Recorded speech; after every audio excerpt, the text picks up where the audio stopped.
I only had 2 years with Jack, but one of the first things I learned was that he is a child magnet, all right? Sure. We would go out on the playground, and all of a sudden you'd hear the kids racing like crazy, and like, what's going on? Right. Pretty soon you see Jack with literally children hanging from every limb, climbing his back. Talking to him, what would happen in the classroom, too. Formal observations were interesting. Oh, yeah.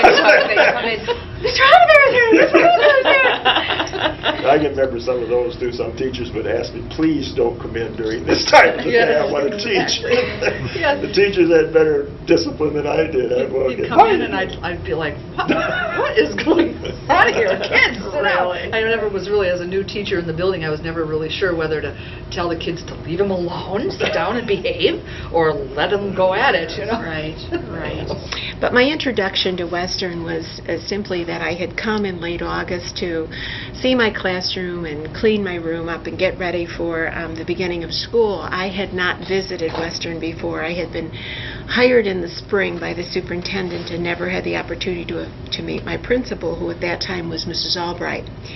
But at any rate, when I came on this August day and introduced myself to her, she was kind of busy, so we chatted very briefly.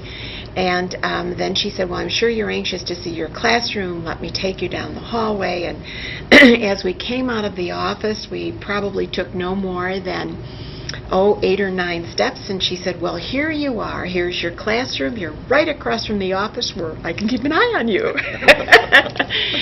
And with that, my heart sank and thought, my first assignment, and I'm going to be across from the office. And I should tell you, the configuration then was that my classroom had the same kind of open French doors on it that the office did. So literally, anybody that came in the front hall, if they weren't going to the office, they just stood and watched me teach. But I got past that and had incredible, wonderful memories with students and parents, and enjoyed every grade level, certainly, that I taught. I forgot to mention, too, that after teaching 5th grade for a few years, I worked as an assistant principal to Jack Henneberry for about 5 or 6 years before we did major construction, and one of the first major constructions and remodeling at Western Avenue. One of the things that, and just ironically, I'm currently working out of Governor State University in teacher education, and just happened to have a student teacher at Western this current semester. And as I walk up and down the hallways, there are 2 things that jump out at me. In fact, just last week, I had occasion to think about that.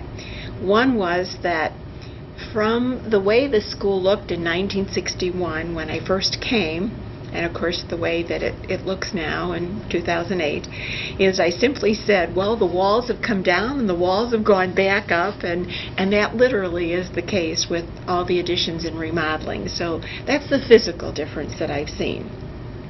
The other thing is, as I walk down the hallway to the classroom where my student teacher has been working this semester, I can't help but reminisce about the many classrooms I was in up and down the hallway, and thinking about how much of my life was spent here and in those rooms, but also the incredible memories that I have of those times. Way too numerous to go into, so I'll try and stay brief. But in my office, as when I was working as an assistant principal and then even as a principal, I had a little plaque, it was one of several, and it simply sums it up. It said, life is what happens when you're making other plans. And certainly in 1961, I never dreamed that I would be in District 161 for 34 years or at Western Avenue School for 24 years.